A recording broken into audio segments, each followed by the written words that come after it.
प्यारे विद्यार्थियों नमस्कार। स्वागत है आप सभी का आपके अपने YouTube चैनल पर।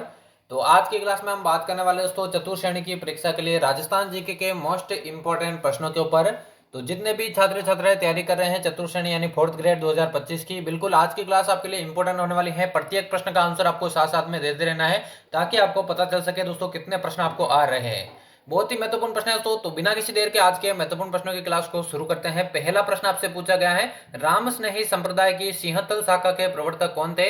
लालगिरी जी, रामचरण जी, हरिराम दास जी या फिर संत दास जी? जल्दी से पहले प्रश्न का राइट आंसर बताइए। राम स्नेही संप्रदाय की जो 4 शाखा है दोस्तों, उनमें एक शाखा आपके सिंहतल शाखा है जो कि बीकानेर से संबंधित है। वो उसके जो प्रवर्तक है दोस्तों कौन है? तो बात करें इस प्रश्न के राइट आंसर की, बीकानेर की जो आपके सिंहतल शाखा दोस्तों उसके जो प्रवर्तक थे वो आपके हरिराम दास जी थे। तीसरा ऑप्शन जिसने भी सही किया उन सभी का बिल्कुल यहाँ पर करेक्ट आंसर हो जाएगा। काफी ज्यादा एग्जामों में ये पूछा गया दोस्तों। चलिए बढ़ते हैं अगले प्रश्न की ओर। अगला पूछा गया, ईगल की पहाड़ी पर निम्नलिखित में से कौन सा किला स्थित है? जयगढ़, चित्तौड़गढ़, मांडलगढ़ या फिर नाहरगढ़? सभी विद्यार्थी कमेंट में इसका आंसर देंगे। ईगल की पहाड़ी पर दोस्तों कौन सा दुर्ग स्थित है, यही आप सभी से पूछा गया है। तो सभी विद्यार्थी कमेंट करके इसका आंसर बताइए कौन सा ऑप्शन इसका बिल्कुल राइट आंसर हो जाएगा। बहुत ही महत्वपूर्ण प्रश्न एग्जाम में पूछा गया प्रश्न है। तो ईगल की पहाड़ी पर दोस्तों आपके जयगढ़ का दुर्ग स्थित है। ईगल की पहाड़ी को ही दोस्तों आपके चील की पहाड़ी भी कहा जाता है क्योंकि ये गढ़ दोस्तों आपके चिलेह का किला भी कहलाता है। पहला ऑप्शन इसका बिल्कुल यहाँ पर करेक्ट आंसर हो जाएगा। अगला देखिए, अगला पूछा गया, कौन सी चित्रशैली पंचतंत्र चित्रांकन के लिए जानी जाती है? बूंदी, मारवाड़, मेवाड़ या फिर नाथ द्वारा? जल्दी से सभी इसका आंसर बताइए। पंचतंत्र चित्रांकन के लिए कौन सी चित्रकला शैली जानी जाती है? तो सभी विद्यार्थी कमेंट करके इसका आंसर बताइए। अब देखिए काफी ज्यादा अभ्यर्थी दोस्तों इसमें कंफ्यूज होंगे। देखिए अगर आप सिंपल पूछे आपको कि पंचतंत्र चित्रांकन के लिए कौन सी शैली जानी जाती है तो मारवाड़ उसका करेक्ट आंसर होता। लेकिन अगर आपसे पूछता कि पंचतंत्र के जो दो पात्र हैं कलीला दमना वो कौन सी शैली से संबंधित है तो वो आपके मेवाड़ चित्र शैली से संबंधित है। दोनों में पंचतंत्र का वर्णन है लेकिन मेवाड़ के अंतर्गत दोस्तों जो पंचतंत्र है वो आपके कलीला दमना पात्रों से युक्त है। जबकि केवल सिंपल पूछे पंचतंत्र तो वो मारवाड़ करेक्ट आंसर होता है। उम्मीद करता हूं दोस्तों दोनों प्रश्न आपके क्लियर हो गए होंगे। अगला देखिए पूछा गया, भारतीय डाक विभाग ने किस लोक देवता की फड़ पर दोस्तों डाक टिकट जारी किया? बाबूजी, देवनारायण जी, रामदेव जी या फिर तेजा जी? सभी विद्यार्थी कमेंट में इसका आंसर बताइए। डाक टिकट जो है दोस्तों कौन से लोक देवता की फड़ पर किया गया है, यही आप सभी से पूछा गया है। तो सभी विद्यार्थी कमेंट करके इसका आंसर बताइए कौन सा ऑप्शन इसका राइट आंसर हो जाएगा। तो डाक टिकट की बात को देखिए, आपके देवनारायण जी की फड़ पर दोस्तों डाक टिकट जारी किया गया है जो कि दोस्तों आपके गुर्जर भोपो द्वारा जंतर वाद्य यंत्र के साथ गाई जाती है। सबसे लंबी फड़ ये कहलाती है जबकि सबसे लोकप्रिय फड़ आपके बाबूजी की फड़ कहलाती है। अगला प्रश्न देखिए, अगला पूछा गया, फूटा देवल मेला कहां पर आयोजित होता है? उदयपुर में, सिरोही में, राजसमंद में या फिर डूंगरपुर में? सभी विद्यार्थी कमेंट में इसका आंसर देंगे। बहुत ही महत्वपूर्ण प्रश्न है। फूटा देवल मेला जो है दोस्तों कहां पर आयोजित होता है यही आपसे पूछा गया है। सारे के सारे प्रश्न दोस्तों मोस्ट इंपोर्टेंट है, परीक्षा में एज इट इज दोस्तों पूछे जाते हैं तो सभी को आंसर बताना है। तो फूटा देवल मेले की बात करिए दोस्तों आपके राजसमंद के अंदर आयोजित होता है। तीसरा ऑप्शन जिसने भी सही किया है उन सभी का यहाँ पर करेक्ट आंसर हो जाएगा। अगला पूछा गया, राजस्थान में लूणी जवाई बेसिन को अन्य किस नाम से जाना जाता है? बिल्कुल दोस्तों आपके राजस्थान इतिहास, कला, संस्कृति, भूगोल और पॉलिटी सभी के दोस्तों यहाँ पर मिक्स प्रश्न लिया गया जहां पर दोस्तों सारा आपका दोस्तों पूरा विषय राजस्थान जीके का क्लियर हो जाएगा। तो बांगड़ प्रदेश, गोडवाड़ प्रदेश, शेखावटी या फिर मृत नदी प्रदेश, लूणी जवाई जो बेसिन है तो उसे अन्य किस नाम से जाना जाता है? आपको मालूम है लूणी जवाई बेसिन दोस्तों आपके अर्ध शुष्क मरुस्थलीय प्रदेश का भाग है। तो इसे दोस्तों किस नाम से जाना जाता है? तो इसे आपके कौन से गोडवाड़ प्रदेश के नाम से भी जाना जाता है। यानी कि दूसरा ऑप्शन इसका बिल्कुल करेक्ट आंसर हो जाएगा। चलिए बढ़ते जल्दी से अगले प्रश्न की ओर। अगला पूछा गया कि राजस्थान का वह जिला जिसमें एक नगर लगभग 1300 मीटर की ऊंचाई पर बसा है, कौन सा ऐसा जिला है जहां पर एक नगर दोस्तों 1300 मीटर की ऊंचाई पर बसा है? सिरोही, जालोर, चित्तौड़गढ़ या फिर डूंगरपुर? जल्दी से सभी विद्यार्थी इस प्रश्न का आंसर बताइए। यह प्रश्न तो एग्जाम में पूछा गया प्रश्न है तो आप सभी को मालूम होना चाहिए था कि 1300 मीटर की ऊंचाई पर बसा है। यानी कि सबसे ऊंचा जो स्थान है राजस्थान में कौन सा है? माउंट आबू। और माउंट आबू कौन से जिले में स्थित है यही पूछा गया है। तो ये आपके दोस्तों सिरोही जिले में स्थित है। यानी कि पहला ऑप्शन इस प्रश्न का करेक्ट आंसर हो जाएगा। क्लास आपको कैसी लग रही है कमेंट में जरूर बताना। तो अगला प्रश्न है, राजस्थान का न्यूनतम वर्षा वाला क्षेत्र कौन सा है? उत्तरी पूर्वी क्षेत्र, दक्षिण पूर्वी क्षेत्र, पश्चिमी क्षेत्र या फिर दक्षिणी क्षेत्र? उम्मीद करता हूं सभी विद्यार्थी इसका आंसर सही देंगे। राजस्थान का न्यूनतम वर्षा वाला क्षेत्र, देखिए काफी सारे प्रश्न ऐसे मिलेंगे जो कि दोस्तों एवरेज है लेकिन दोस्तों इससे भी बढ़िया प्रश्न आपको इस क्लास में मिलेंगे क्योंकि क्लास दोस्तों मैथ्स के सरल मैक्सिमम सरल दोस्तों एवरेज और हार्ड प्रश्नों से दोस्तों ये क्लास बनाई गई है।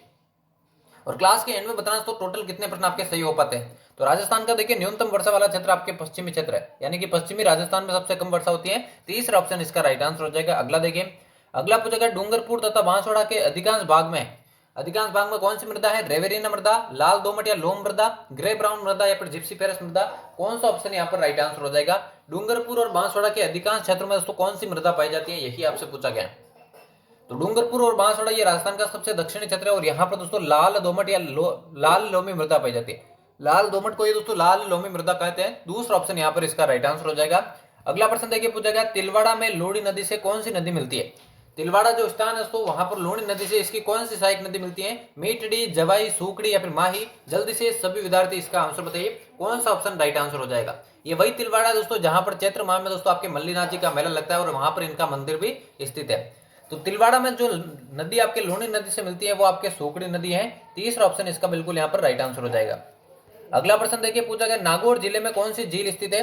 डीडवाना, डेगाना, कुचामण या फिर रेवासा। सभी विद्यार्थी इसका आंसर बताइए, नागौर जिले में इनमें से कौन सी झील स्थित है।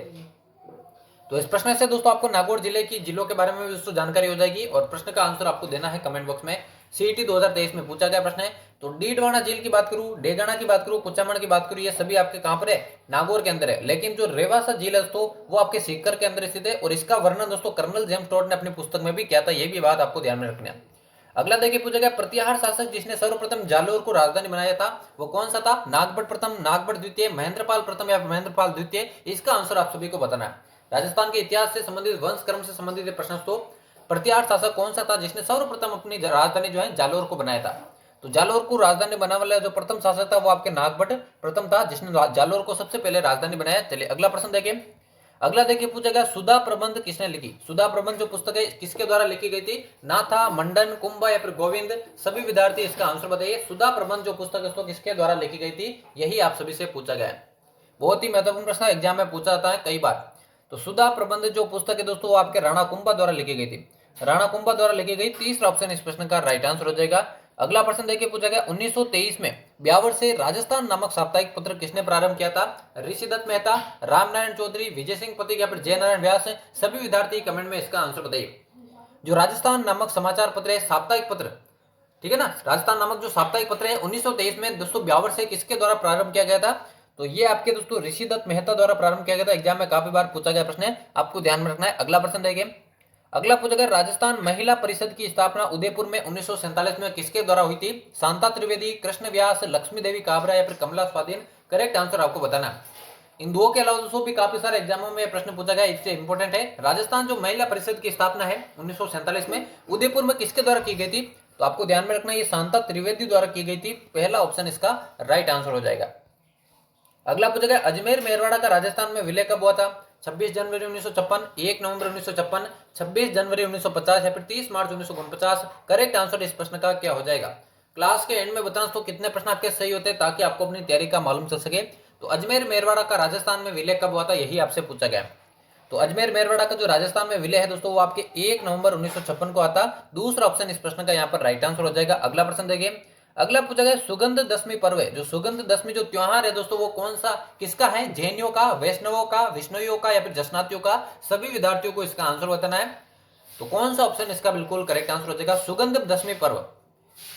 तो सभी को इसका आंसर बताना है। बहुत ही महत्वपूर्ण प्रश्नों की क्लास है, क्लास को आपको मिस नहीं करना। तो सुगंध दशमी पर्व की बात करूं तो ये आपके जैनियों का पर्व है। इसके अलावा दोस्तों जैनियों का एक प्रमुख पर्व और है जो कि एग्जाम में काफी ज्यादा पूछा जाता है, वो है आपका पर्युषण पर्व, जो कि भाद्रपद मास में दोस्तों आपके बच बारस से लेकर आपके जो है ऋषि पंचमी से लेकर बच बारस के बीच में मनाया जाता है।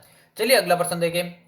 अगला देखिए पूछा गया, राजस्थान का प्रसिद्ध पुष्कर मेला किस माह में लगता है। अब देखिए यहाँ पर दोस्तों आपके अंग्रेजी महीनों के हिसाब से पूछ लिया है, वो भी आपको ध्यान में होना चाहिए। बाकी दोस्तों कार्तिक माह में लगता है ये तो आपको मालूम है, लेकिन अंग्रेजी माह के अनुसार दोस्तों कौन से माह में लगता है, सितंबर, नवंबर, फरवरी या फिर मार्च। सभी विद्यार्थी इसका आंसर बताइए। ऐसे भी प्रश्न आपको एग्जाम में देखने को मिलेंगे।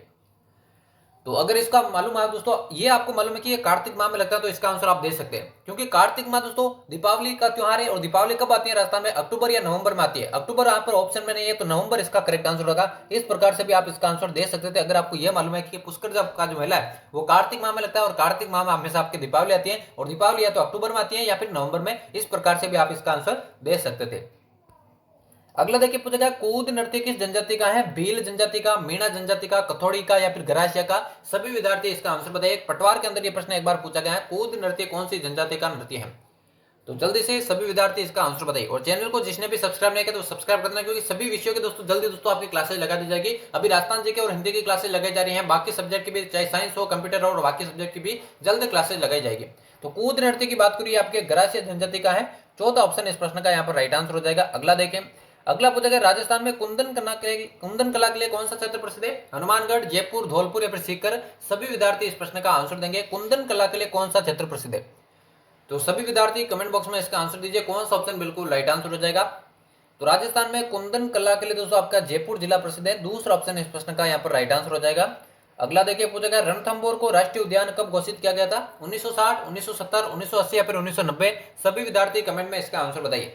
रणथंभौर को राष्ट्रीय उद्यान का दर्जा दोस्तों कब दिया गया, यही आपसे पूछा गया है। आप सभी को मालूम है वर्तमान में राजस्थान में 3 राष्ट्रीय उद्यान है। पहला रणथंभौर राष्ट्रीय उद्यान, दूसरा केवलादेव राष्ट्रीय उद्यान, तीसरा है दोस्तों आपके मुकुंदरा हिल्स राष्ट्रीय उद्यान। तो रणथंभौर को राष्ट्रीय उद्यान का दर्जा कब दिया गया? तो यह 1980 में दिया गया, जबकि 1981 में आपके केवलादेव को दिया गया और 2013 के अंदर दोस्तों आपको मुकुंदरा हिल्स राष्ट्रीय उद्यान को दिया गया। तीनों आपको ध्यान में रखनी है। चलिए अगला प्रश्न देखिए। अगला पूछा गया उम्मेदगंज संरक्षित क्षेत्र राजस्थान के किस जिले में स्थित है? उदयपुर, राजसमंद, चित्तौड़गढ़ या फिर कोटा? संरक्षित क्षेत्र जिले इंग्लिश में कंजर्वेशन क्षेत्र भी कहा जाता है। तो उम्मेदगंज संरक्षित क्षेत्र या कंजर्वेशन रिजर्व दोस्तों कहां पर यह स्थित है, यही आपसे पूछा गया है। तो सभी विद्यार्थी कमेंट में इस प्रश्न का आंसर बताइए। तो उम्मेदगंज जो संरक्षित क्षेत्र है दोस्तों वो स्थित है आपके कोटा के अंदर। चौथा ऑप्शन इस प्रश्न का यहाँ पर राइट आंसर हो जाएगा। अगला प्रश्न देखिए। अगला पूछा गया निम्न में से किस जिले में उष्ण कटिबंधीय शुष्क पतझड़ वाले वन नहीं पाए जाते हैं? अलवर के अंदर, बांसवाड़ा के अंदर, बूंदी के अंदर या फिर जालौर के अंदर? सभी विद्यार्थी कमेंट के माध्यम से इसका आंसर देंगे। उष्ण कटिबंधीय शुष्क पतझड़ वन कहां पर नहीं पाए जाते हैं? बहुत ही महत्वपूर्ण प्रश्न होता है, एग्जाम में पूछा जा सकता है। सभी को आंसर बताना, कोई भी पीछे नहीं रहेगा। तो उष्ण कटिबंधीय शुष्क पतझड़ वन इनमें से देखिए जालोर जिले में नहीं पाए जाते हैं। चौथा ऑप्शन इस प्रश्न का यहाँ पर राइट आंसर हो जाएगा। अगला देखिए, पूछा गया गुलाब श्याम का वैष्णो मंदिर कहां पर स्थित है? उदयपुर में, घोगुंदा में, चित्तौड़ में या फिर चावंड में? जल्दी से सभी विद्यार्थी इसका आंसर बताइए। गुलाब श्याम का वैष्णो मंदिर कहां पर स्थित है?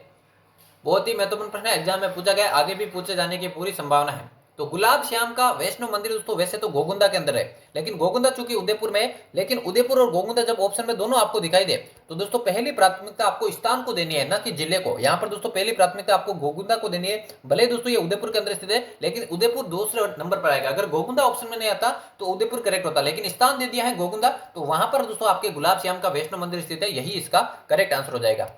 और आज के दोस्तों महत्वपूर्ण प्रश्नों की क्लास का ये लास्ट प्रश्न होने वाला है। यहाँ पर आपसे पूछा गया है इकमीनार मस्जिद राजस्थान में कहां पर स्थित है? जालोर, बयाना, भरतपुर या फिर जोधपुर? जल्दी से सभी इसका आंसर बताइए। और 25 में से कितने प्रश्न आपने करेक्ट किए, ईमानदारी से आपको कमेंट बॉक्स में बताना है, जिससे आपको अपनी तैयारी का मालूम चल सके। तो इकमीनार जो मस्जिद है राजस्थान में कहां पर स्थित है, यही आपसे पूछा गया है। तो करेक्ट आंसर की बात करूं दोस्तों, ये आपके जोधपुर के अंदर स्थित है। चौथा ऑप्शन इस प्रश्न का करेक्ट आंसर हो जाएगा।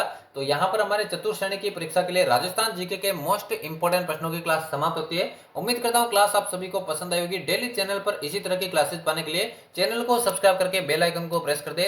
तो मिलते हैं किसी और नई क्लास में, तब तक लेते हैं आप सभी से अलविदा, धन्यवाद।